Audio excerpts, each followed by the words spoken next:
Ao longo do dia temos estado a ouvir aqui na Rádio Observador vários responsáveis partidários. Agora, no Explicador, é nosso convidado o porta-voz do LIVRE, Rui Tavares. A entrevista é conduzida pela Judite França e pelo Luís Soares. Bem-vindo, Rui Tavares, a este Explicador. O Governo já entregou no Parlamento o texto da moção de confiança, que vai ser discutida na próxima semana. Acusa as oposições de fomentar um clima de suspeição sem bases factuais. Revê-se nesta crítica? Olá, boa tarde e boa tarde também aos ouvintes da Rádio Observador. Essa crítica é absolutamente fantasiosa e acho que qualquer pessoa que tenha seguido as notícias e que esteja em capacidade de as comentar de forma imparcial e, portanto, que não esteja na esfera do Governo ou do PSD ou do CDS, reconhecerá com total frontalidade que aquilo que aconteceu tem um único e exclusivo responsável, que é o próprio Primeiro-Ministro Luís Montenegro. Não é uma questão que tenha sido criada pelas oposições, não foi criada pela imprensa e também, sendo justo, não foi criada sequer pela base parlamentar, pelos deputados e deputadas do PSD ou do CDS ou pelos ministros. Trata-se de uma questão de confiança institucional e política no próprio chefe de governo e, portanto, desse ponto de vista, é muito personalizada na figura individual de Luís Montenegro. E o que é que falta ainda explicar, Rui Tavares? Eu creio que há sempre informações que seria necessário esclarecer. Nós não conhecemos, por exemplo, exatamente quais é que são os outros clientes da empresa da esfera familiar de Luís Montenegro, que muitas pessoas dizem que, de acordo com a lei, na verdade é ainda uma empresa de Luís Montenegro, ou é até recentemente e durante praticamente todo o seu mandato como Primeiro-Ministro, uma empresa dele, ou seja, que a transferência não foi feita de acordo com a lei, mas mesmo não entrando nesse detalhe, a verdade é que é uma empresa da esfera familiar, que contribui para o mesmo agregado familiar, que tinha clientes, alguns dos quais já são conhecidos, que pagavam serviços por intermédio de uma avença e essa avença, segundo notícias vindas a lume, corresponde apenas a 30%, a mais conhecida dos casinos Sol Verde, corresponde a 30% do que seriam as avenças que a empresa recebia. Portanto, pode ainda saber-se mais acerca desta situação. Mas se soubesse essa lista essa lista de clientes e aqueles que são clientes eventuais, não é? Portanto, não eram clientes, digamos, fixos na empresa, isso era o bastante? Era aí que eu queria chegar.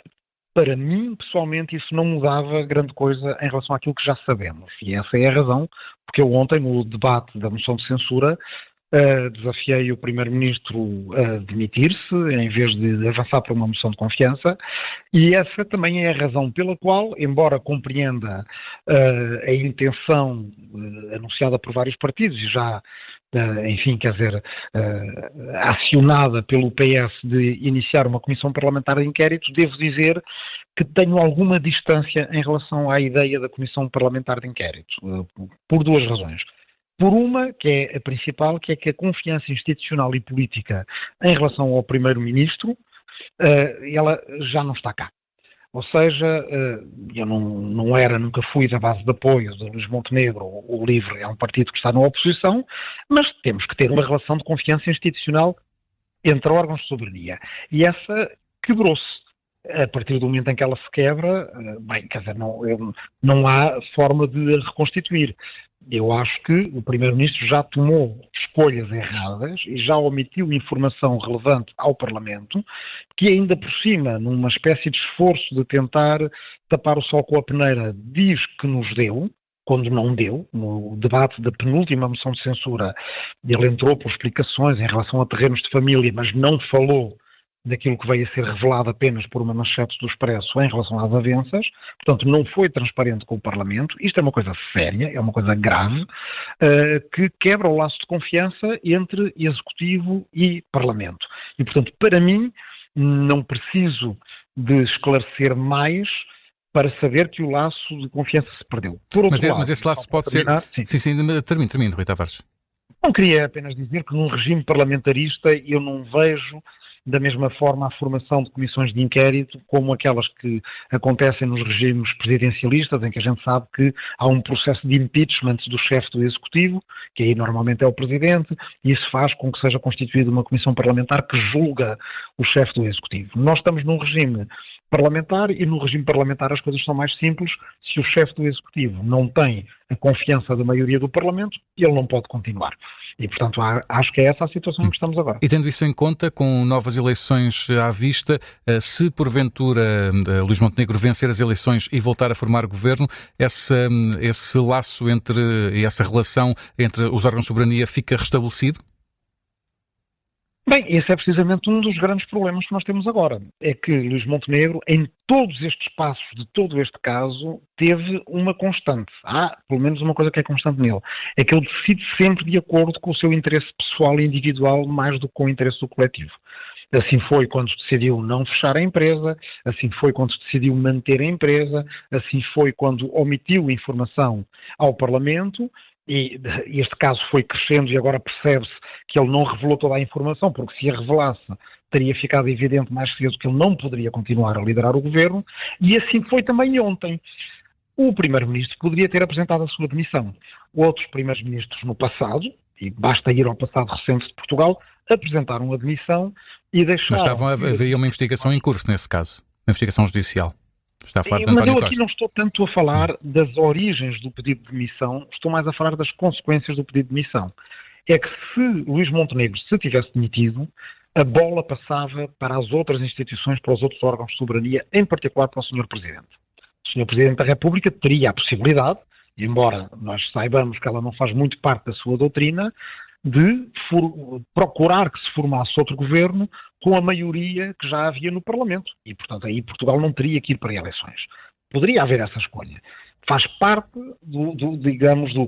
da caixa de ferramentas do Presidente da República. Ora, ao não apresentar a demissão, ao apresentar uma moção de confiança, ao ficar como líder do governo e ao já estar a pré-apresentar-se como recandidato do PSD a primeiro-ministro, Luís Montenegro condicionou o Presidente da República. Isso não é uma coisa que tenha estado muito clara no comentário, no debate público, mas que também tem uma certa gravidade, que é num momento de crise internacional e europeia e de crise política em Portugal, na verdade o chefe do Executivo condicionou o Presidente da República, que também é um órgão de soberania.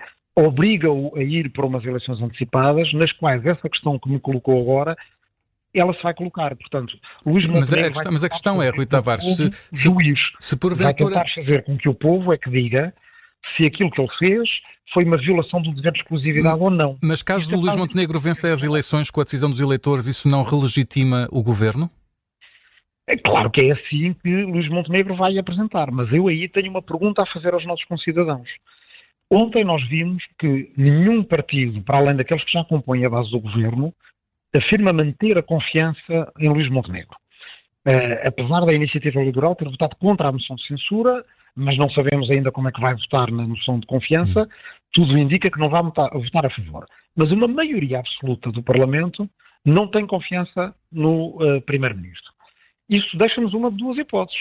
Ou Luís Montenegro ganha a sua aposta e consegue condicionar o eleitorado a que, com argumentos de estabilidade ou outros, a passar um pano por cima deste assunto e, acreditando as pessoas ou não que ele agiu bem, no fundo relegitimarem-no, como diz na sua pergunta, ou então, se ele não ganha uma maioria absoluta, coloca-se a questão com quem é que ele vai fazer uma maioria.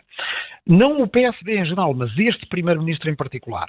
Este líder do PSD, ele não tem neste momento capacidade de alargar a sua base de apoio, de trazer novos partidos para a sua base de apoio, porque a questão que aí isso coloca já não é apenas de negociar um programa do governo que seja mais alargado, que pudesse incluir outros partidos, como a Iniciativa Liberal, ou o PS, ou outros, mas trata-se de partidos que já disseram que não têm confiança institucional neste Primeiro-Ministro. E, portanto, é uma situação de uma magnitude completamente diferente.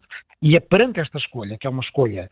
É um enorme dilema apresentado ao país e que aprofunda a nossa crise, que Luís Montenegro nos coloca no seu interesse pessoal, porque se ele neste momento recuasse ou se afastasse ou dissesse eu quero deixar isto bem esclarecido, acho que fiz bem mas eu não quero prender o país a estas decisões. Ele poderia dar hipótese às instituições, Parlamento, Presidente da República, de resolver o problema. Até daria hipótese ao povo de, em eleições, escolher configurações parlamentares diferentes. Agora, vamos ficar numa situação muito binária. Estas eleições vão ser um referendo ao comportamento passado de Luís Montenegro, quase como se o eleitorado fosse um juiz num tribunal, e essa não é a maneira correta de agir perante o eleitorado, não é a escolha correta de forçar o eleitorado a essa escolha, não me parece correto do ponto de vista democrático. E do ponto de vista partidário, olhando agora para o LIVRE, vê vantagens em ir a eleições agora? Sobretudo, estamos de alguma forma na ressaca de vários casos que afetaram o Bloco de Esquerda, e isso pode ser vantajoso para o LIVRE? Bem, nós tentamos sempre não analisar as coisas segundo esse prisma. E acho que temos o historial que nos permite dizer que não é em geral isso que nos move. Se lembrar bem, o LIVRE voltou ao Parlamento em 2028, quando a geringonça colapsou, não é? Com a impossibilidade de aprovar um orçamento, e o LIVRE, publicamente, nessa altura, estávamos fora do Parlamento, várias vezes fez apelos a que a esquerda se entendesse para passar o orçamento. Sabíamos que umas eleições antecipadas nessa altura, e foram em janeiro de 22, eram uma grande oportunidade para voltarmos ao Parlamento, que era uma coisa que queríamos muito, mas não foi isso que nos fez apressar de alguma forma ou desejar que essas eleições viessem para voltarmos para o Parlamento. Da mesma forma, nas últimas eleições que tivemos em 2024, vocês nunca ouviram o LIVRE a pressionar o Presidente da República ou a dizer vamos para eleições.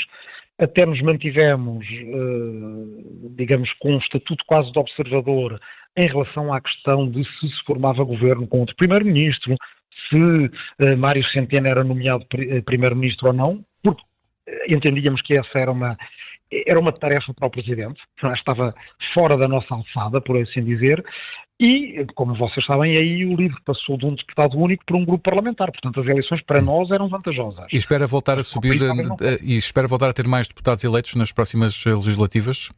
Agora, verifica-se de certa forma a mesma coisa. Claro que o LIVRE quer crescer, todos os partidos querem crescer.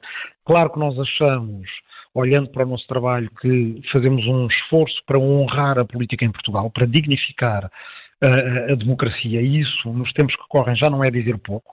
Eu sinto que as pessoas valorizam muito isso e que valorizam o nosso contributo, mesmo as pessoas que não concordam connosco, mas veem que nós levamos a sério aquilo que fazemos e nós esperamos crescer. Mas, por outro lado, isso não nos impede de olhar para uma certa tristeza e preocupação para aquilo que se está a passar no país, porque o mundo está a arder, Portugal está ausente, como eu disse ontem, nem sequer estivemos nas cimeiras, nas salas onde se estão a tomar as decisões para o futuro da Europa. É um momento muito difícil para Portugal ir a eleições, e apesar do LIVRE querer crescer e ter possibilidades de vir a crescer, eu acho que, em primeiro lugar, está a sermos cidadãos deste país e perceber que o país está num momento difícil.